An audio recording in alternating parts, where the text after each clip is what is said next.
नमस्कार, मेरा नाम सौरभ त्रिपाठी है और आप देख रहे हैं बिहार की बात। बिहार कह लें या बिहार के बाहर, दोनों जगह ही ये चर्चा है कि क्या नीतीश कुमार पिछले 10 साल में जिस तरीके से 5 बार पलटी मार चुके हैं, क्या वो 6वीं बार पलटी मारने को तैयार हैं। जब से जेपी नड्डा बिहार आकर नीतीश कुमार से मिलकर लौटे हैं, जिसके बाद नीतीश कुमार को ये बयान भी देना पड़ा कि सब हम साथ हैं और 2 बार हमसे गलती हुई है, आगे ऐसी कोई गलती नहीं होगी, तब से ही ये सवाल उठने लगे हैं कि क्या नीतीश कुमार इस बारे में कोई विचार कर रहे हैं। तो इसी पर चर्चा करेंगे आज विस्तार से। इसके अलावा ये भी समझेंगे प्रशांत किशोर को लेकर आखिर क्या भय है जेडीयू और आरजेडी में। क्या वो ये मान के चल रहे हैं कि आने वाले विधानसभा चुनाव में प्रशांत किशोर उनको नुकसान पहुंचा सकते हैं। इन विषयों पर बात करेंगे और बात करने के लिए हमारे साथ कुछ खास मेहमान जुड़ेंगे। तो बातचीत शुरू करते हैं। सबसे पहले आपको हम 2 बयान सुनाते हैं जो हमने चर्चा की कि क्या नीतीश कुमार पलटने वाले हैं। इसको लेकर पहले ललन सिंह की बाइट सुनते हैं जो कि जेडीयू नेता है, उसके बाद शक्ति यादव जो कि आरजेडी नेता हैं, इनका बयान सुनेंगे। बिहार की राजनीति में नीतीश कुमार एक धुरी है। नीतीश कुमार का हाथ जिसके साथ रहता है वही बिहार में शासन करता है। नीतीश कुमार जी ने तो कह दिया कि हमने 2 बार गलती की। अपराध कौन सा, कौन छोड़िए ना, अपराध कहाँ हो रहा है? अपराध कौन सा अपराध हो रहा है? अपराध किसको कहते हैं? कोई संगठित अपराध कहाँ हो रहा है? अपराध का मतलब होता है संगठित, organised crime. Organised crime Bihar में नहीं है। कोई किसी को मार दे रहा है, जमीन का विवाद है, कई तरह के विवाद है, वो अपराध नहीं है। कुछ सवाल पूछना है, कुछ नहीं मिल रहा है तो क्या करेंगे? आखिर यह तो स्वीकार कर रहे हैं ना कि बिहार की राजनीति में नीतीश कुमार एक धुरी है।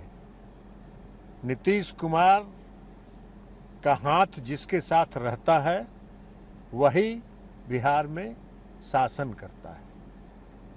तो अब तो इसी को स्वीकार कर रही हैं वो। तो नीतीश कुमार पर बोलने से क्या मतलब है? नीतीश कुमार जी ने तो कह दिया कि हमने 2 बार गलती की। गलती किया तो नीतीश कुमार जी का यूएसपी है भ्रष्टाचार पर 0 टॉलरेंस। तीसरे नंबर की पार्टी जो बैसाखियों के सहारे चलती है, उन पर इतना मानसिक दबाव है, इतना राजनीतिक प्रेशर है कि मुख्यमंत्री जी को बार बार सफाई देनी पड़ती है भाजपा के दबाव के आगे कि भाई अब तो तीज के दिन, हरियाली तीज के दिन सिंदूर की भी कसमें खानी पड़ रही है भैया कि माफी के साथ रहेंगे। तो चोर की दाढ़ी में तिनका वाली बात है जी। किधर जाना चाहते हैं, कौन बुला रहा है, कौन पकड़ना चाह रहा है, मैं नहीं जानता। तो देखिए, नेताओं के जवाब में घूम फिर कर यही बात आ रही है कि नीतीश कुमार बिहार की धुरी हैं। और जैसा कि आरजेडी नेता कह रहे थे कि उनको कसमें खानी पड़ रही हैं कि वो साथ रहेंगे, बीजेपी के साथ नहीं छोड़ेंगे। इस बीच कांग्रेस के जो प्रदेश अध्यक्ष हैं उनका बयान भी आया कि नीतीश कुमार नहीं नहीं बोलकर ही पलटी मार जाते हैं, बाला बदल लेते हैं। तो शुरुआत करते बातचीत के हमारे मेहमान होंगे आशुतोष कुमार, वरिष्ठ पत्रकार हैं, रवि रंजन, वरिष्ठ पत्रकार हैं, प्रोफेसर सुधांशु कुमार, राजनीतिक विश्लेषक हैं। 3 मेहमान हमारे साथ जुड़े हैं। बहुत स्वागत है आपका। आप लोगों ने, मुझे लगता है, ये दोनों बाइटें सुन ली होंगी जो ललन सिंह के और शक्ति यादव का जो बयान है उसमें ललन सिंह बोल रहे हैं कि नीतीश कुमार बिहार की राजनीति के धुरी हैं। इसमें कोई शंका नहीं कि वो धुरी हैं। इतने लंबे समय तक मुख्यमंत्री बने रहना और इस बार जब वो तीसरे नंबर की पार्टी है उसके बाद भी मुख्यमंत्री बने रहना, 5 बार पलटी मार के भी मुख्यमंत्री बने रहना, तो कुछ तो अदा और कुछ तो कला, राजनीतिक कौशल उनके अंदर है, ये आप लोग बेहतर जानते हैं। मगर इस बीच जब से जेपी नड्डा आए हैं और मिलकर वापस लौटे हैं, नीतीश कुमार को ये बात साफ करनी पड़ी है कि वो साथ हैं, साथ रहेंगे। 2 बार गलती हो गई, अब गलती नहीं होगी। उससे पहले एक मुलाकात जब उनकी होती है तेजस्वी यादव से, सूचना आयुक्त को लेकर कहा गया हुई मुलाकात, मगर चर्चा फिर से हो गई कि क्या पिछली बार भी ऐसे ही मिले थे जनगणना, जातिगत जनगणना को लेकर, और उसके बाद फिर पलटी मार गए थे। तो क्या एक बार फिर से ऐसा कुछ होने वाला? रवि रंजन जी, पहले मैं आपसे जानना चाहूँगा कि जो हमको दिल्ली में बैठ कर लग रहा है, क्या बिहार में भी वैसे ही चर्चा है? क्या कुछ वाकई खेल होने वाला है? देखिए, ये चर्चा केवल मीडिया में अभी एक ये पॉलिटिकल गॉसिप के तौर पर इसको कह सकते हैं। ये गॉसिप है, गपशप लोग कर रहे हैं। निश्चित रूप से सियासी गलियारे में अभी इसकी चर्चा नहीं है, लेकिन पत्रकारों के बीच में कयासों के बाजार गर्म है। लेकिन इस बात को नीतीश कुमार ने खुद ही जेपी नड्डा के कार्यक्रम में उन्होंने खारिज किया है। दरअसल ये बातचीत तब शुरू हुई जब तेजस्वी यादव ये सूचना आयुक्त का जो की नियुक्ति जो होने वाली थी और एक मानवाधिकार में 2 पद जो खाली थे उसके लिए बातचीत हो रही थी और विरोधी दल के नेता के तौर पर तेजस्वी यादव गए थे वहां पर और पुराना सचिवालय में काफी लंबे अरसे के बाद तेजस्वी यादव गए। उसके बाद जो जरूरी काम था वो निपटाने के बाद वो सीएम के चैम्बर में भी गए और लगभग 20 मिनट तक उन दोनों नेताओं की बातचीत हुई। उस 20 मिनट के बातचीत के बाद ये कयासों का बाजार शुरू हुआ कि क्या नीतीश कुमार से ये जब मिलने गए हैं तेजस्वी यादव तो क्या इसमें पक रहा है, कोई नई खिचड़ी तो नहीं पक रही है। और तभी से ये चर्चा शुरू है कि क्या नीतीश कुमार पलटी मारने वाले हैं। लेकिन देखिए नीतीश कुमार पलटी क्यों मारेंगे? नीतीश कुमार को जब बीजेपी ने घोषित कर दिया है कि 2025 में नीतीश के नेतृत्व में ही चुनाव लड़ा जाएगा तो उनको मुख्यमंत्री बनना है और ये बनाने के लिए तैयार है। माने एनडीए में वो मुख्यमंत्री के घोषित नेता हैं। उधर तो ताजपोशी की तैयारी हो रही है तेजस्वी यादव की। आईएनडीए गठबंधन अगर सत्ता में आएगी भी तो मुख्यमंत्री कौन बनेगा? तेजस्वी यादव पहले नंबर पर है और उन्हीं के नाम पर क्या लालू प्रसाद यादव एक बार फिर ये रिस्क लेंगे कि नीतीश कुमार को मुख्यमंत्री बनाएंगे और तेजस्वी डिप्टी सीएम रहेंगे? ये नहीं होने वाला है और वो नहीं होगा। दूसरा, नीतीश कुमार ने जब आईएनडीए गठबंधन को माने बनाया, सब कुछ उन्होंने ही किया, शुरुआत उन्होंने की, पहली मीटिंग पटना में की और सारे लोगों को एक मंच पर जुटाया, लेकिन उनको संयोजक तक बनाने के लिए आप तैयार नहीं थे। नीतीश कुमार ने इस बात को भांप लिया कि ये साजिश रची लालू प्रसाद यादव ने कि नीतीश कुमार को नेता नहीं बनने दिया और उन्होंने नहीं बनने दिया। नीतीश कुमार के भीतर ये बात बहुत खटक रही है और निश्चित रूप से इसी कारण से उन्होंने आईएनडीए गठबंधन छोड़ा और बाद में वो एनडीए के साथ हुए। अब वो बार बार इस बात को एक नहीं कई बार वो कह चुके कि अब मुझसे गलती हो गई, अब दोबारा कहीं नहीं जाऊंगा। देखिए नीतीश कुमार को विशेष राज्य के दर्जे की मांग कर रहे थे, वो उनको भी मालूम था कि ये मिलने वाला नहीं है, लेकिन विशेष पैकेज इस सरकार में जो उनको बड़ा पैकेज मिल गया है, पूरे बिहार में तेजी से काम शुरू हुआ है। आज ही नीतीश कुमार बेलछी गए हुए हैं जहां पर 100 करोड़ से ज्यादा की योजनाओं का शिलान्यास कर रहे हैं और कुछ का उद्घाटन करेंगे। ऐसे अनेक काम, अभी तो ये आए थे जेपी नड्डा, उन्होंने कितने कार्यक्रमों का उसका उद्घाटन किया, योजनाओं का शिलान्यास किया। तो बिहार को जो मिलना था एनडीए दे रही है, जो नीतीश कुमार को चाहिए वो मिल रहा है। असहज स्थिति केवल 2 ही है। एक तो वक्फ बोर्ड का जो मसला है उसमें नीतीश कुमार व्यक्तिगत तौर पर असहज है, हालांकि ललन सिंह ने क्लियर कर दिया है कि वो इसके पक्ष में है। विजय चौधरी ने भले ये कहा कि जेपीसी में इसको भेजा गया, ये अच्छी बात है। नीतीश कुमार ने अभी इस बारे में कुछ भी नहीं कहा है। दूसरी महत्वपूर्ण बात है कि बिहार में एक नई शक्ति के तौर पर प्रशांत किशोर खुलकर सामने आ रहे हैं। तो प्रशांत किशोर के 2 ही टारगेट हैं।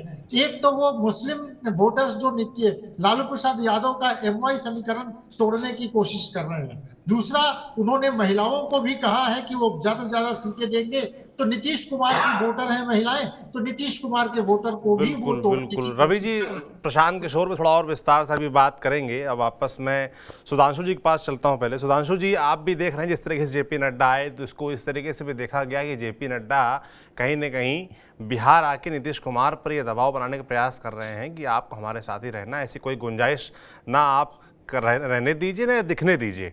ये एक मैसेज के लिहाज से उनको लगता है ज़रूरी था। तो कैसे देख रहे हैं इस मुलाकात को और इसके बाद लग रहे कयासों को कि क्या नीतीश कुमार के मन में कुछ था जो जेपी नड्डा को आना पड़ा उनको मनाने के लिए? देखिए, अभी ये रवि जी ने कहा, दरअसल वहाँ मीडिया में भी और यूट्यूबर्स के बीच में काफ़ी ऐसी लगातार अलग अलग ढंग से लोग उसको प्रेजेंट कर रहे हैं और 1-2 चैनल जो काफ़ी पॉपुलर है वहाँ, मैं उसको देख रहा था, वहाँ वो अलग तरीके से इसको दिखाने की कोशिश कर रहे हैं कि भाई खाली तेजस्वी जी और नीतीश जी की मुलाकात नहीं हुई है। एक तो वो फॉर्मल मुलाकात है, उसमें लीडर ऑफ अपोजिशन के रूप में तेजस्वी जी जाएंगे, उसमें कोई बड़ी बात नहीं थी जी। वो ये दिखाने की कोशिश कर रहे हैं, जो अभी रवि जी ने कहा कि भाई वहाँ उस मीटिंग के बाद भी नीतीश जी से अलग से 10-12-15 मिनट की मीटिंग हुई।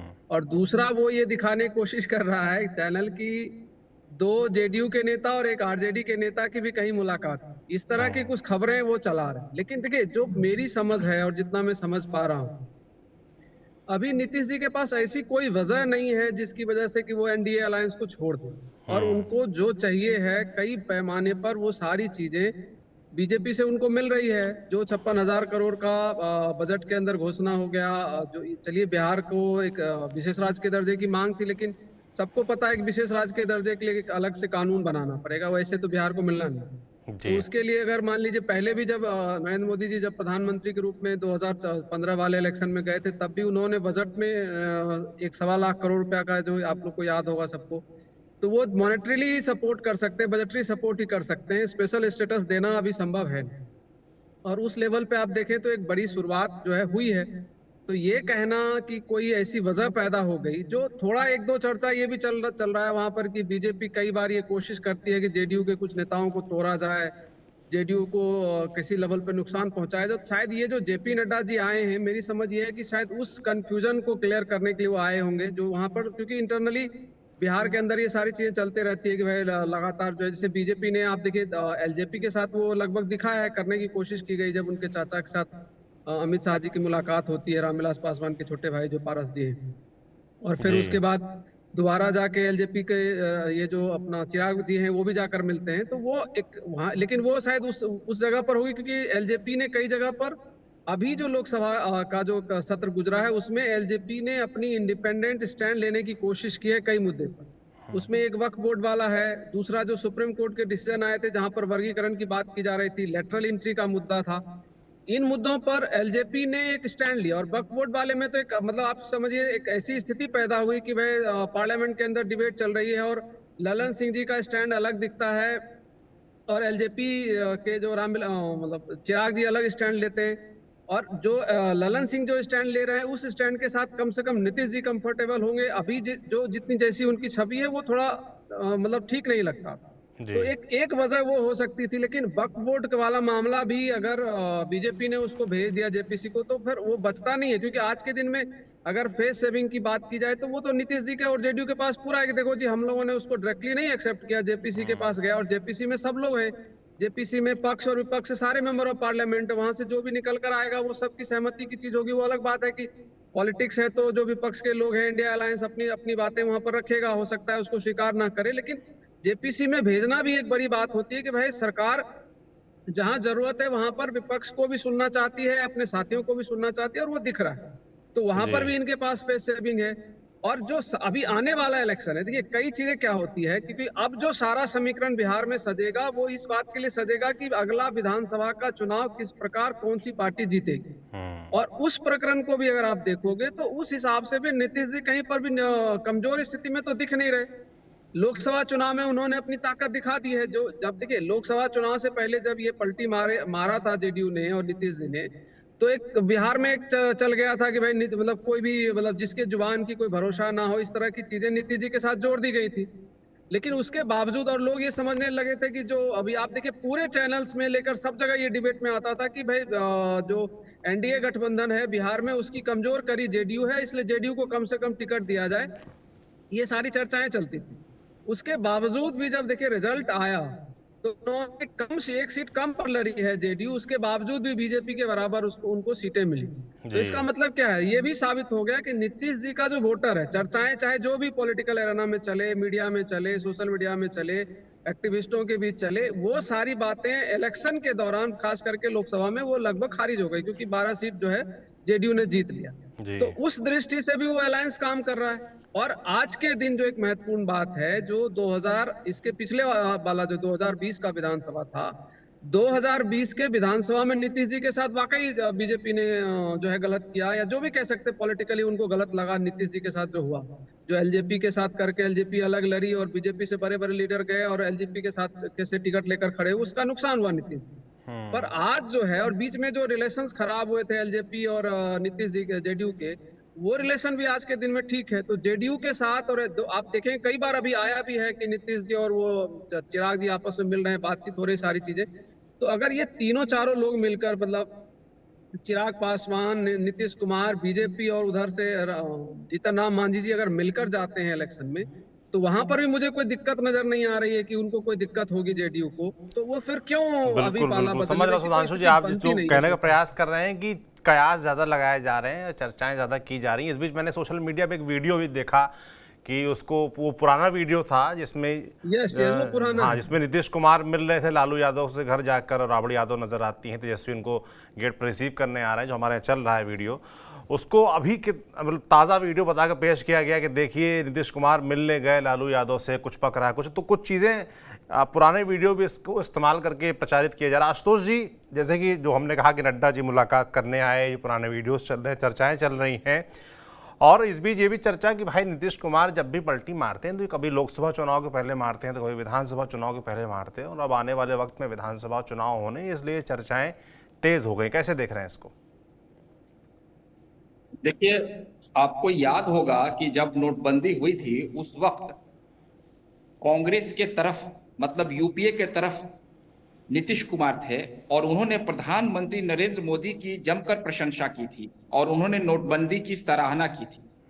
उसके बाद से ही आप देख रहे होंगे कि कई दफे नीतीश कुमार जिस गठबंधन में रहते हैं उससे इतर दूसरे गठबंधन की प्रशंसा करते रहते हैं, और कई मौकों पर जब वो फिर इस बार महागठबंधन में थे तो एनडीए की फिर प्रशंसा भी करने लगे थे। और पिछली दफा जब वो एक कॉलेज के उद्घाटन कार्यक्रम में गए थे, जब राष्ट्रपति भी महामहिम वहां मौजूद थी, तो उन्होंने कह दिया था कि बीजेपी से हमारी दोस्ती थोड़ी ही ना खत्म होगी।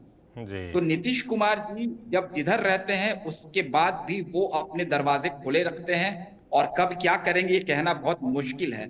हमारे जो दो वरिष्ठ सहयोगी हैं जो जिस ओर इशारा कर रहे हैं, मैं भी उस बात से इत्तेफाक रखता हूं, लेकिन एक बात मैं जोर देना चाहता हूं कि किसी कीमत पर अगर नीतीश कुमार जी को ये मौका मिले, उनको जरा भी लगे कि वो प्रधानमंत्री बन सकते हैं, यहाँ बात अब मुख्यमंत्री की नहीं है, लगभग 19 साल वो मुख्यमंत्री रह चुके हैं, अगली दफा भी अगर वो बीजेपी के साथ लड़ते हैं, और बिहार में प्रशांत किशोर का भी एक फैक्टर है, थोड़ा वो भी नुकसान दोनों तरफ पहुंचाएगा। लेकिन जो समीकरण दिख रहे हैं अभी के हालात में, चिराग पासवान भी हैं, एनडीए सत्ता में आ जाएगी, भले ही उनसे थोड़ी दिक्कत हो, क्योंकि तेजस्वी यादव का भी अब पॉपुलैरिटी ग्राफ बढ़ा है और एंटी इनकम्बेंसी जो नीतीश कुमार जी को लेकर है। लेकिन नीतीश कुमार जी का निशाना बिहार की राजनीति नहीं है कि वो बदलेंगे, तो अब यदि वो बदलेंगे, दिमाग में खिचड़ी पक रही होगी, तो केंद्र की राजनीति को लेकर चल रही है, क्योंकि जो जोड़ तोड़ का जो समीकरण है और जो आंकड़े हैं उसमें अगर नीतीश कुमार को ऐसा लगे कि वो महज ही 6 महीने के लिए ही प्रधानमंत्री बन जाए, तो वो ये कर गुजरेंगे, इसमें कहीं कोई दो राय नहीं होगी, ये मैं स्पष्ट तौर पर कह सकता हूं। बिल्कुल आशुतोष जी, आपने एकदम एक नई बात भी इसमें जोड़ दी कि जो चर्चा बिहार के मुख्यमंत्री या आने वाले चुनाव को लेकर चल रही है, उससे इतर आपने कहा कि नीतीश कुमार उस सूरत में बीजेपी का साथ छोड़ सकते हैं जहां उनको प्रधानमंत्री बनने का मौका मिले, भले ही वो सीमित समय के लिए 6 महीने के लिए ही क्यों ना मिले। वैसी रणनीति पे हमें लगता है काम भी चल रही है, इस रणनीति पर काम भी चल रही है। अच्छा, और ये 5 साल के भीतर नीतीश कुमार चाहेंगे कि वो ऐसा जरूर करे, क्योंकि वो राजनीति के अपने आखिरी दौर पर है। चाहे उनकी स्वास्थ्य की बात की जाए, उम्र भी हो गई है, या फिर उन्होंने राजनीति में सब कुछ हासिल कर लिया है। अब एक ही चीज होगा जहां वो, आप भी जानते हैं कि राजनीति कहीं भावनाओं से नहीं चलती है, रिश्ते नाते बहुत मायने नहीं रखते हैं कि आप किसके साथ आए नहीं है वो। अगर, और शायद तेजस्वी यादव ने, मैं शायद लगा रहा हूं, यही बात कही होंगी, क्योंकि तेजस्वी यादव ये महसूस कर चुके हैं कि अगली दफा भी वो सत्ता में आने से दूर ही रह जाएंगे। एनडीए चुनाव लड़ेगी तो वो जीत जाएगी, वो फिर मुख्यमंत्री नहीं बन पाएंगे। तो नीतीश कुमार जी को वो, चूंकि जिस तरीके से सोनिया गांधी और राहुल गांधी राजद की बात मानते हैं, पूरे देश में राजद ही एक ऐसा दल है, लालू प्रसाद यादव और अब तेजस्वी यादव ही ऐसे लोग हैं जो कांग्रेस के प्रति सबसे ईमानदार रहते हैं, तो कांग्रेस उनकी बात सुन लेगी। और अगर तेजस्वी यादव चाहेंगे, मतलब तेजस्वी यादव ऐसा चाह रहे हैं कि वो माफ कीजिएगा, वो नीतीश कुमार को रिप्लेस कर बिहार की मुख्यमंत्री की कुर्सी पर अभी बैठ जाए कुछ महीनों में या साल भर के अंदर, तो ये एक परिस्थिति बनती हुई दिख रही है। और इस पर अगर काम हो रहा होगा और इसमें अगर कोई सफलता मिलती दिखेगी, तो निश्चित तौर पर नीतीश कुमार चले जाएंगे। आप साफ कह रहे हैं कि ये तभी पॉसिबल है जब उनको प्रधानमंत्री की कुर्सी का ख्वाब दिखाया जाए, या ऐसा कुछ रणनीति या गणित तैयार हो जाए कि वो बन सकते हो, तभी ऐसा पॉसिबल, वरना ऐसा फिलहाल पॉसिबल नहीं है। रवि जी, थोड़ा सा अभी कैबिनेट विस्तार की चर्चा भी चल रही है कि कैबिनेट विस्तार होना है, अगले विधानसभा चुनाव के पहले ही हो जाएगा, सही समय पे हो जाएगा, और करीब 36 मंत्री बन सकते हैं बिहार में, और 30 हैं, 6 और बनाए जाने हैं, जिसमें ऐसा माना जा रहा है कि 3 बीजेपी के हो सकते हैं, 2 जेडीयू के हो सकते हैं, मांझी को एक मंत्रालय मिल सकता है। हालांकि जितेंद्र राम मांझी लंबे समय से 2 पद की मांग कर भी रहे हैं, तो क्या इसको लेकर भी कुछ सिर्फ फटोवल चल रहा है, कुछ जिसको लेकर भी चर्चाएं हैं, क्या ये भी एक कारण बन सकता है फूट का, रवि जी? नहीं, ये देखिए, मैंने जैसा कि पहले ही कहा कि बिल्कुल ये एक घोषित है और इसमें कोई दम नहीं है। बिहार में मंत्रिमंडल का विस्तार होने वाला है, ये तो ठीक ही है कि 6 और नए मंत्री बनेंगे। इसमें कोटा भी तय पहले से मान के चल सकते हैं कि बीजेपी अपने कोटे के लोगों को का नाम दे देगी। जीतन राम मांझी के जो एक मंत्री बने हैं उनको 3 विभाग दिए गए हैं, वो तो 2 ही की मांग कर रहे थे, उनको 3 विभाग मिल गया है। जीतन राम मांझी खुद केंद्र में मंत्री हैं, वो ज्यादा मांग करेंगे ऐसा लगता नहीं है, उनको मना भी लिया जाएगा। अभी हाल में जो छोटे छोटे संगठनों में जैसे 20 सूत्री के उसमें और जो भी आयोग हैं उस इन सब में जो रखे गए उसमें काफी सहमति से बने, एनडीए के बीच काफी अच्छी सहमति बनी और सभी दलों को वो मिला और प्रतिनिधित्व और सब उसको निपटा लिया गया। तो अब 6 मंत्री बनने वाले हैं। नीतीश कुमार निश्चित रूप से उसमें से 2 मंत्री तो जदयू के जरूर रहेंगे, भारतीय जनता पार्टी के भी रहेंगे, और अगर किसी को देना है गठबंधन में किसी को, तो वो दोनों दल माने जदयू और भाजपा दोनों के की सहमति से अपने लोगों को वो देंगे। और 6 मंत्री बनाना कोई इतना मुश्किल काम नहीं है कि गठबंधन टूट जाए उसको लेकर। प्रधानमंत्री की बात आशुतोष कह रहे थे, प्रधानमंत्री बनने में अभी क्या राहुल गांधी प्रधानमंत्री के वो नहीं होंगे? क्या ममता बनर्जी मान लेंगे कि नीतीश कुमार बनेंगे? क्या अरविंद केजरीवाल मान लेंगे कि नीतीश कुमार को प्रधानमंत्री बनाना चाहिए? क्या दूसरे और भी दल जो हैं वो मान लेंगे कि नीतीश कुमार को प्रधानमंत्री बनाना चाहिए? ये एक ऐसी बात है कि माने इसको कहते हैं मुंगेरी लाल के हसीन सपने। ये सपने लोग देखें तो कोई ऐसी बात नहीं, वो देखें, पर नीतीश कुमार को प्रधानमंत्री के तौर पर विपक्षी पार्टियां मान लेंगी कि इनको बनाना चाहिए, यह संभव नहीं लगता है। दूसरी महत्वपूर्ण बात है कि मंत्रिमंडल विस्तार भी जो आप पूछ रहे थे, मंत्रिमंडल विस्तार में भी कोई अड़चन नहीं आने वाली है। ये आपसी सहमति से एनडीए में बन जाएगा। नीतीश कुमार जब तक राजनीति में है, अब तो अवसान की ओर है, जब तक राजनीति में है उन्होंने समझ लिया है मुख्यमंत्री बनकर ही वो रहना चाहते हैं, मुख्यमंत्री रहेंगे। भारतीय जनता पार्टी ने पहले घोषणा कर दी है कि बिहार में अगला चुनाव उनके नेतृत्व में लड़ेंगे और मुख्यमंत्री वही बनेंगे। उनकी कम सीटें थी तब भी बीजेपी ने उनको मुख्यमंत्री बनाया था, वो 43 सीट के थे, तब भी अमित शाह ने कहा कि हमारे मुख्यमंत्री नीतीश कुमार ही रहेंगे और आखिर समय तक वो रहे। तो नीतीश कुमार ने समझ लिया है कि उनको जो कुछ भी मिलना है वो एनडीए से भी मिलना है। एनडीए ने उनको विशेष राज्य के दर्जे के बदले विशेष पैकेज दे दिया। एनडीए ने घोषणा कर दी कि वो अगले मुख्यमंत्री वही रहेंगे। एनडीए बिहार में जितने काम हो रहे हैं नीतीश कुमार उसका श्रेय ले रहे हैं। तो क्या अब वो तेजस्वी यादव उनको ले जाएंगे कि अपना सीट उनको दे दें? तेजस्वी यादव को ताजपोशी करनी है भाई। लालू प्रसाद यादव अपनी जिंदगी में चाहते हैं कि उनकी बेटी की ताजपोशी हो जाए। वो बार बार तबीयत खराब होने के बाद सिंगापुर जा रहे हैं इलाज कराने और अपने आप को दिखाने के लिए।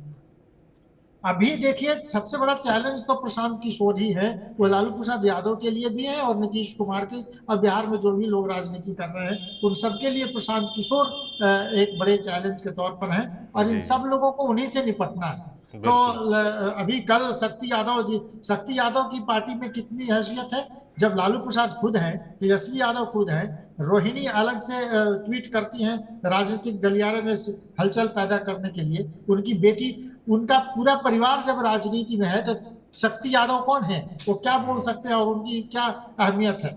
शक्ति यादव ने तो कल ही कहा था कि नीतीश कुमार को बुलाता कौन है, उनको कौन बुलाया कि आप चले आइए कि वो। बिल्कुल आप ठीक कह रहे हैं कि इस तरह के फैसले वैसे भी ऊपर से लिए जाएंगे, सीधे पार्टी का जो आला कमान है आरजेडी का वो तय करेगा और प्रवक्ता या शक्ति यादव जैसे लोग तय नहीं करेंगे। अब होता क्या है देखने वाले इंद्रभूषण जी हमारे साथ नए मेहमान जुड़े हैं। इंद्रभूषण जी, हम लगातार चर्चा कर रहे हैं कि कैसे जेपी नड्डा आते हैं बिहार, उसके बाद नीतीश कुमार को लेकर एक बार फिर से सुबुहाट शुरू हो जाती है कि क्या पलटी मारने वाले हैं, तो इसको लेकर हम चर्चा कर रहे हैं लगातार। और कैबिनेट विस्तार पे चर्चा की कि क्या कैबिनेट विस्तार जो 6 मंत्री पदों का बंटवारा होना है, क्या वो भी एक फैक्टर बन रहा है, क्या उसमें भी कुछ मुश्किलें आ रही हैं, जिसके बाद ये चर्चाएं शुरू हो गई हैं? देखिए, अभी जो बिहार में परिस्थिति है, मुझे नहीं लग रहा है कि अभी कोई मंत्रिमंडल विस्तार करने का कोई सीन है, कोई जरूरत है। नड्डा जी सरकारी कार्यक्रम में आए थे, मिलके गए, और अभी मुझे नहीं लगता है कि कोई भाजपा और जदयू में किसी तरह का कोई कन्फ्रंट है। नीतीश जी सर्वमान है, बीजेपी ने मान भी लिया है। अगर और मुख्यमंत्री का ये प्रायोरिटी है, वो जब चाहेंगे बदल सकते हैं, तो उसमें कहीं संकट नहीं आएगा। लेकिन अभी कोई सीन नहीं है कि कोई और 36 मंत्री बनना है, सीएम लेकर 30 पहले से हैं ही, 6 खाली है। नीतीश जी कभी अपना पूरा मंत्रिमंडल पूरा नहीं करते हैं, खाली रखते हैं कुछ लोगों के लिए कि भाई कुछ लोग उसके इंतजार में उनके साथ रहेंगे, उनके आगे पीछे करेंगे, पार्टी के लिए लगे रहेंगे। तो मुझे तो अब कहीं से ये सीन नहीं दिख रहा है, लेकिन ये चर्चा चल रही कि मंत्रिमंडल विस्तार होगा, कोई एक कुशवाहा और कोई क्षत्रिय वर्ग से मंत्रिमंडल में लाया जाएगा, किसी को ड्रॉप किया जाएगा। अभी ये चर्चा में, अभी कहीं इसमें कुछ ठोस कुछ दिख नहीं रहा। जी बिल्कुल, कुछ ठोस नहीं दिख रहा है। और लगातार रवि जी प्रशांत किशोर का जिक्र कर रहे हैं, तो थोड़ा चर्चा प्रशांत किशोर पर भी कर लेते हैं। प्रशांत किशोर को लेकर कहा जा रहा है कि भाई जिस तरीके से वो जो नीतीश कुमार के कोर वोटर्स हैं, महिला, महादलित, अन्य पिछड़ा वर्ग, उनके बीच लगातार काम कर रहे हैं। इसी तरीके से आरजेडी के लिए, तेजस्वी के लिए मुश्किल खड़े करने के लिए वो युवाओं के बीच लगातार अपील कर रहे हैं। मुस्लिमों के बीच अभी सम्मेलन किया हाल में, बड़ा उसके वीडियो चर्चा में रहे, वायरल हुए। तो एक सभी लोग मैं देख रहा हूँ, चाहे वो जेडीयू हों, चाहे वो तेजस्वी यादव हों, वो प्रशांत किशोर को एक खतरे के तौर पर देख रहे हैं। तो क्या वाकई वो उनको सीरियस लेना चाहिए? प्रशांत किशोर क्या वाकई इतना उभर कर आ गए हैं कि वो जेडीयू के लिए या आरजेडी के लिए दिक्कतें, मुश्किल कल को पैदा कर सकते हैं? सुधांशु जी, जवाब पहले आपसे चाहूंगा। अभी जो माहौल है, जी सुधांशु जी से पहले जवाब चाहता हूँ, फिर आता हूँ बस। जी देखिए सौरभ जी, ऐसा है ना, जो बिहार की राजनीति है, और मेरे ख्याल में बिहार की क्यों कहे, पूरे देश की राजनीति है ना, सबका एक वोट बैंक है। और वो वोट बैंक मतलब कास्ट ज्यादा आधारित होता है। और जिस चीज को प्रशांत जी लेकर चल रहे हैं कि जैसे ये अगर हम समझने की कोशिश करें, क्या युवा एक इस नाम पर वोट करता है कि वो युवा है? तो अगर इस तरह की कुछ चीजें वहां नहीं मिलनी है, और अगर युवा को वोट ही करना है, तो उसके लिए तो दोनों ही, नीतीश जी भी अपनी तरफ से ये दावेदारी कर रहे हैं कि उन्होंने सरकारी नौकरियां दी, और लगभग 5 लाख नौकरियां जो है दी गई हैं 17 महीने के कार्यकाल में। तेजस्वी जी का भी वही यूएसपी था कि भाई वो वोट जो है युवाओं को सरकारी नौकरी, चूंकि बिहार में सरकारी नौकरी का बहुत ज्यादा क्रेज है। तो दूसरी चीज, जैसे ये अभी कह रहे थे कि अल्पसंख्यक का, आप एक चीज समझिए, अल्पसंख्यक किसी भी सूरत में उस समय जबकि उनको एक थ्रेट के रूप में एक पार्टी ऐसी खड़ी है जिससे उनको परेशानी महसूस होती है, मैं ये उनको जो लगती है मैं वो कह रहा हूँ जी, उस स्थिति में कोई ऐसा डिसीजन वो कर ले कि वो मतलब, क्योंकि देखिए जेडीयू का भी एक सर्टेन वोट बैंक है, जो जेडीयू को भी अल्पसंख्यकों का वोट मिलता है, और आरजेडी और कांग्रेस और लेफ्ट जब एक साथ हो जाता है तो मेजर वोट उधर जाएगा, क्योंकि बीजेपी से उनकी थोड़ी नाराजगी रही। तो केवल इसलिए कि प्रशांत किशोर उनके बीच जा रहे हैं, उनसे बातें कर रहे हैं, वो ठीक है। एट ए टाइम आपको एक चीज याद करिए, एआईएमएम जब वहां पर पहुंचा बिहार में, तो एआईएमएम भी बहुत ज्यादा पैन इंडिया, मतलब पैन इंडिया तो नहीं ही कर पाया। बिहार में भी जो एक क्षेत्र था वहां पर उसका कुछ दिन तक रहा, लेकिन आगे आने वालों जब लोगों को ये लगा, पिछली दफा का जो विधानसभा हुआ उसके बाद जब लगा कि एआईएम की वजह से शायद जैसा जो चलाया गया, यद्यपि वो उस बात में बहुत ज्यादा सच्चाई नहीं है, लेकिन ये चला कि भाई अगर एआईएम नहीं आकर डिस्टर्ब करता तो शायद जो है आरजेडी अलायंस का की सरकार बन जाए। उनकी 5 सीटें भी आई थी, लेकिन जब वो लग गया अल्पसंख्यकों को भाई ऐसा करने से उनको नुकसान हुआ, वो चूंकि वो चाहते थे कि आरजेडी की सरकार बने, तो उस समय में कोई केवल इसलिए कि उनके बीच जा रहा है, उनसे बातें कर रहा है, उनकी रैलियां कर रहा है, उनसे कुछ वादे कर रहा है, इस नाम पर वो अभी आ जाएंगे, मुझे तो नहीं लगता। एक आपको एक उदाहरण देता हूँ जी। बिहार में बीजेपी ने यादवों को जोड़ने के एक बड़ा अभियान सा चलाया हुआ था, और पीछे काफी बड़े स्तर से पर, वो आपको याद हो अगर, तो यादव महासभा कराने की कोशिश की गई थी, और उस यादव महासभा की जो रिपोर्ट आई वो क्या थी, लोग आए थे, क्योंकि डिफरेंट, देखिए होता क्या है कि हर दल से कुछ लोग नाराज होते हैं, लेकिन वो नाराजगी क्या वोट के समय में भी उसी तरीके की रह जाएगी, एक महत्वपूर्ण बात है। और हम इस चीज को लगातार चर्चा करते रहे बीजेपी के संदर्भ में भी कि भाई कई बार भीड़ बहुत दिखती है, तेजस्वी की सभा में बहुत भीड़ दिखती थी, वोटिंग के टाइम पे चीजें अलग हो जाती है, तो वो चीजें वहां पर भी रही। यादव महासभा को जोड़ा, कोशिश कर ली बीजेपी ने, लेकिन यादवों का अल्टीमेटली क्या है, मेजर हिस्सा आज के दिन भी आरजेडी के साथ खड़ा। तो कोई अब इसी तरीके से जो अति पिछड़ा का जो है मामला, अति पिछड़े में नीतीश कुमार जी की पैठ उसी तरह प्रकार बनी हुई, चाहे कोई कुछ भी कहता रहे, अगर वो पैठ नहीं होती तो ये 12 सीट लोकसभा में कहां से आई? जी आखिरकार वो तो है ना, अति पिछड़ा, अति दलित, ये जो उन्होंने नीतीश जी ने बनाया हुआ है, वो वोट बैंक उनके साथ है।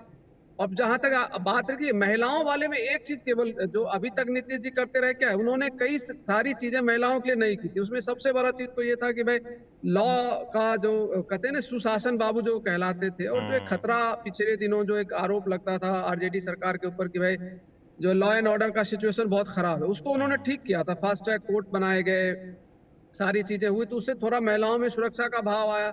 फिर वो आपको याद हो अगर तो साइकिल योजना चली थी, पोशाक योजना चली थी, वो सारी योजनाएं खास करके स्कूल की बच्चियों का बिहार में वो एक तरह की क्रांति की तरह थी। जब नीतीश जी पहली दफा आए थे कि भाई लड़कियां जो है साइकिल पर चढ़कर स्कूल जा रही घंटी बजाते हुए, तो वो लोगों को बड़ा आकर्षित करता था, और महिलाओं में इस वजह से उनकी नीतीश जी का एक क्रेज है।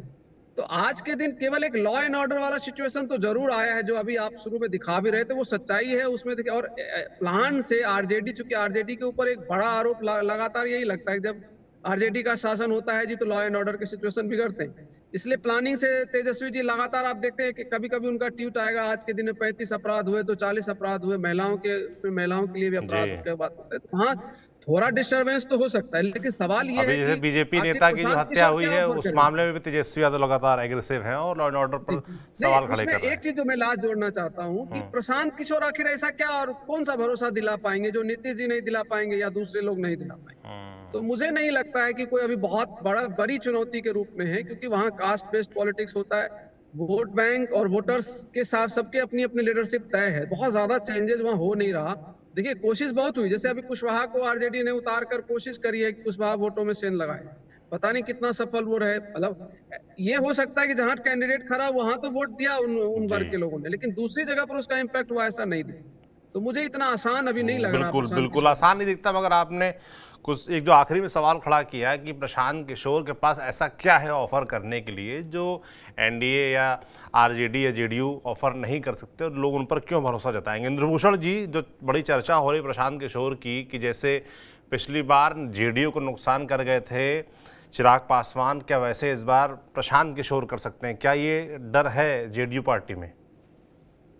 नहीं, ऐसा नहीं। देखिए, प्रशांत किशोर जी एक अपनी अलग छाप बना पाए हैं ये कह के कि तेजस्वी 9वां पास हैं, नरेंद्र मोदी गुजरात के लिए काम करते हैं, सम्राट चौधरी परिवारवाद के पोषक हैं। वो उनका आक्रमण ठीक है, लेकिन अभी क्या है ना कि जो पिछले वक्ता बता रहे थे कि जहां कास्ट सर्वोपरि हो, कर्म नहीं, कास्ट सर्वोपरि हो, आपकी क्वालिटी आपकी कास्ट से काउंट होती हो, आपका आइडल आपका कास्ट का नेता होता हो, वहां अभी प्रशांत किशोर को एक चुनाव और मेहनत करनी पड़ेगी। वो अगर इसी तरह लगातार मेहनत करते रहे तो 29-30 के चुनाव में वो कुछ अपना स्थान बना पाएंगे, मेरा ये मानना है। हाँ, एक ये जरूर हुआ है जी कि दो धड़ों, एनडीए और इंडिया, दो धड़ों के बीच में जो लड़ाई है, तो जिन उम्मीदवारों को टिकट नहीं मिलेगा उनके लिए एक बढ़िया प्लेटफॉर्म हो गया है तीसरा, जनसुराज, जहां जो पार्टी पैसा भी देगी, आपका प्रचार भी करेगी, और आप में अगर ताकत होगी, आपको अपना वोट लेने की ताकत होगी, तो आप लड़ाई में आ जाएंगे। और हो सकता है कि कम वोट, जहां कम वोट का अंतर होगा एनडीए में, वहां आप जीत भी सकते हैं। जी अभी प्रायोरिटी में जनसुराज नहीं है। जनसुराज अभी भी यहाँ के कैंडिडेट के लिए, लोगों के लिए थर्ड प्रायोरिटी। सच्चाई यही है। लेकिन हाँ, वो मेहनत कर रहे हैं, 2 साल से गांव घूम रहे हैं। बहुत सारे इशू जो एनडीए और इंडिया की लड़ाई में दब जाती है, उन इशू पर लोगों को जागृत कर रहे हैं कि आप अपने बच्चे के बारे में सोचिए, आप अपने कैरियर के बारे में सोचिए। निश्चित तौर पर उनकी बातें लोगों के बीच जा रही है और लोग अब सुनने लगे हैं, उनको लोग सुन भी रहे हैं। और जितने इन दोनों धड़ों के जो लोग अब कहिए कि जिनका स्थान अभी नहीं मिल पा रहा है, वो लोग उनसे जुड़ भी रहे हैं। जैसे अभी जुड़े हैं मुनाजिर हसन साहब, अभी वो जो आनंद जी जो अभी लड़े थे बक्सर से, वो लोग जुड़ भी रहे हैं। लेकिन मुझे ये नहीं लगता है कि जनसुराज कोई बिहार में इंडिया या एनडीए को कोई मजबूत, मतलब आप कह रहे हैं कि अभी वो चैलेंजर के तौर पर नहीं उभरे, ठीक है, चर्चा में आ गए हैं, लोग जुड़ भी रहे हैं, भीड़ भी जुटा ले रहे हैं अपने सिस्टम मैनेजमेंट के जरिए। अब इस राज्य का लोग जान गया कि जनसुराज भी पार्टी है, प्रशांत किशोर भी एक क्या माने बढ़िया पार्टी है और और वो चाह रहे हैं कि बिहार को बदलना चाह रहे हैं, कोशिश कर रहे हैं। बिल्कुल। आशुतोष जी पहले आपके पास आऊँगा, फिर लास्ट में रवि जी आपके पास आऊँगा। आशुतोष जी, कैसे आप प्रशांत किशोर को कैसे देख रहे हैं? क्या वो चैलेंजर के तौर पर उभर रहे हैं या फिर अभी से सोशल मीडिया पर उनका बज़ है, भीड़ जुटा ले रहे हैं, लोगों के बीच लगातार ट्रैवल कर रहे हैं, मिल रहे हैं, जुल रहे हैं, लोग तमाम नए लोग शामिल भी हो रहे हैं, मगर वो विधानसभा चुनाव में उस तरह के चैलेंजर साबित होंगे कि नहीं होंगे जेडीयू आरजेडी के लिए? देखिए, वो निश्चित तौर पर एक चैलेंजर की भूमिका में आएंगे।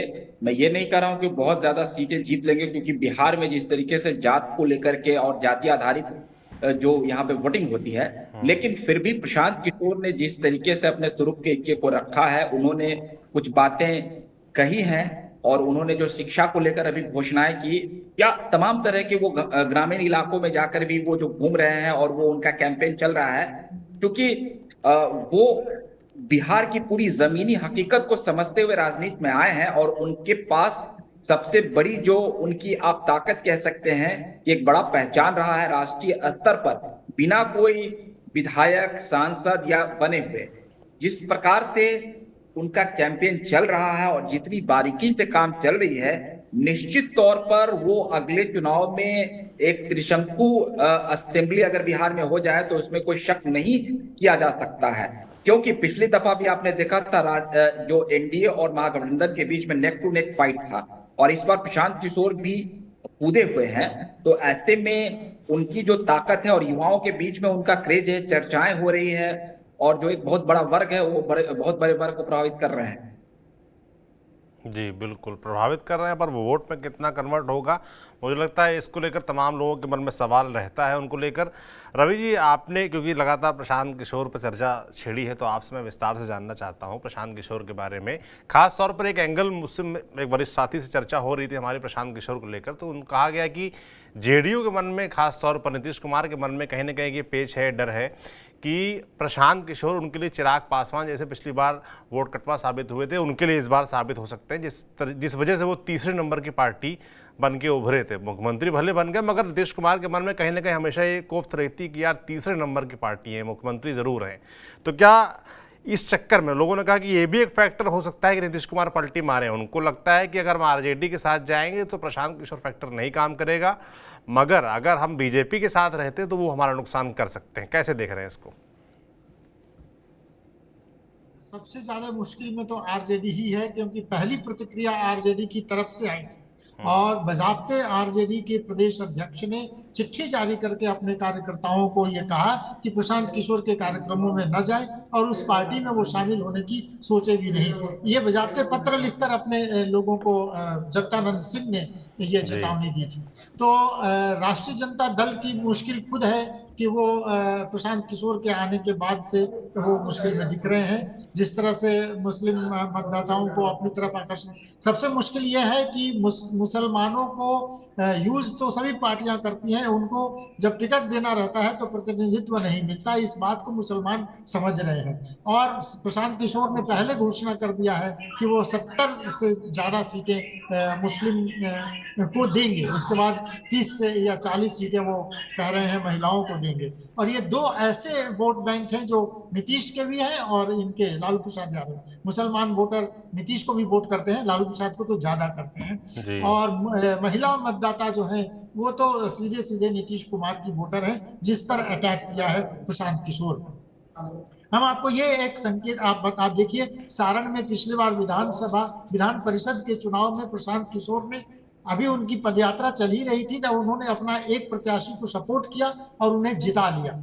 इस बार बिहार में 4 विधानसभा सीटों पर उपचुनाव होने वाले हैं। प्रशांत किशोर ने कहा है कि वो अपने प्रत्याशी खड़े करेंगे और उसमें तो रामगढ़, ये जो जगदानंद सिंह के बेटे वहां से चुनाव लड़ने वाले हैं, उस सीट पर भी उन्होंने कहा है कि हम वहां प्रत्याशी खड़ा करेंगे। तो ये तो लिटमस टेस्ट हो जाएगा कि मैंने प्रशांत किशोर कह रहे हैं कि जिताने की जिम्मेदारी मेरी है, हम जिता लेंगे।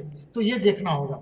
बात यह है कि प्रशांत किशोर जिस तरह से गांव-गांव घूम रहे हैं, जिस तरह से लोगों के सामने अपनी बातें रख रहे हैं, और नीतीश कुमार ने जिस तरह से पलटी मार राजनीति की है, तो राजनेताओं की विश्वसनीयता खत्म हुई है और बिहार में एक तड़प, एक बेचैनी बदलाव की निश्चित रूप से है।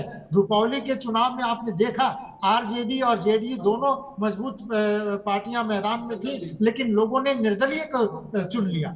और पूर्णिया में तो आपने देखा है कि किस तरह से निर्दलीय उम्मीदवार ने सभी पार्टियों को, आरजेडी को, कांग्रेस को, सबको चैलेंज किया और पप्पू यादव निर्दलीय चुनाव जीते। तो जनता बदलाव चाह रही है, जनता खोज रही है कि कोई विकल्प मिले। लोगों को विकल्प नहीं मिल रहा है। प्रशांत किशोर इस ओर काम कर रहे हैं। राज्य में पलायन सबसे बड़ा, बेरोजगारी सबसे बड़ी समस्या है और पलायन सबसे बड़ा ये मुश्किल है। लोगों को ये प्रशांत किशोर कह रहे हैं कि जब उनकी सरकार बनेगी तो लोगों को रोजगार देंगे। किस तरह से बिहार को विकास की राह पर, वो उनके पास पूरा एक वो है, खाता है, वो लोगों को बता रहे हैं, गांव गांव घूम रहे हैं। उन्होंने संगठन कैसे बनाया है, आपको पता चले कि वो किस बारीकी से संगठन बना रहे हैं और कर रहे हैं। तो वो आज चुनावी रणनीति रहे हैं। आपने जो बहुत अच्छा सवाल पूछा, नीतीश कुमार को मुश्किल ये है कि प्रशांत किशोर नीतीश कुमार की पार्टी में उपाध्यक्ष के पद पर रह चुके हैं, राष्ट्रीय उपाध्यक्ष पद पर रह चुके हैं, और उन्होंने जेडीयू को बहुत अच्छी तरह से समझा है। एक समय तो जेडीयू उन्हीं के कहने पर चलती थी, तो प्रशांत किशोर जेडीयू को पूरी अच्छी तरह से वो समझते हैं। तो निश्चित रूप से बिहार में सभी दलों के लिए प्रशांत किशोर एक चैलेंज बनकर आएंगे।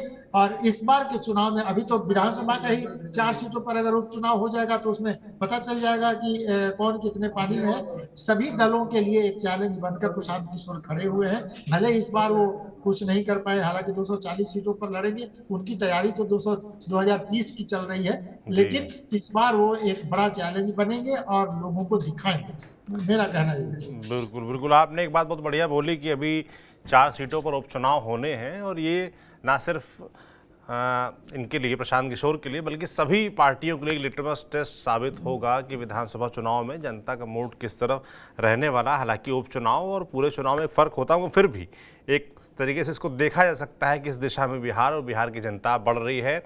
रवि जी, आशुतोष जी, इंद्रभूषण जी और सुधांशु जी, सभी आप चारों लोगों का बहुत बहुत धन्यवाद, तमाम जो आपने हमको जानकारियाँ दी। फिर हम जल्दी जुड़ेंगे। बाकी बिहार को लेकर चर्चा लगातार जारी है कि नीतीश कुमार आखिर क्या करने वाले हैं, क्या उनके मन में है। हमारे जो तमाम गेस्ट थे उन्होंने बात अभी हाल के जो परिप्रेक्ष्य में बताई कि अभी नहीं लगता है कि नीतीश कुमार के पास ऐसी कोई सॉलिड वजह है जो वो बीजेपी का साथ छोड़कर आरजेडी के साथ चले जाएं। बाकी बिहार में जिस तरीके से 10 साल में हमने 5 बार पाला बदलते नीतीश कुमार को देखा है, तो कुछ कहा भी नहीं जा सकता कि यही होगा या ये नहीं होगा। लगातार हमारी नज़र इस पूरे मसले पर बनी हुई है, बिहार पर बनी हुई है, बिहार की राजनीति पर बनी हुई है। जो भी ऐसे अपडेट्स आएंगे उस पर ऐसे ही तमाम जानकारियाँ एक्सपर्ट्स के थ्रू आप तक पहुँचाते रहेंगे। आप देखते रहिए TV9 बिहार झारखंड। शुक्रिया।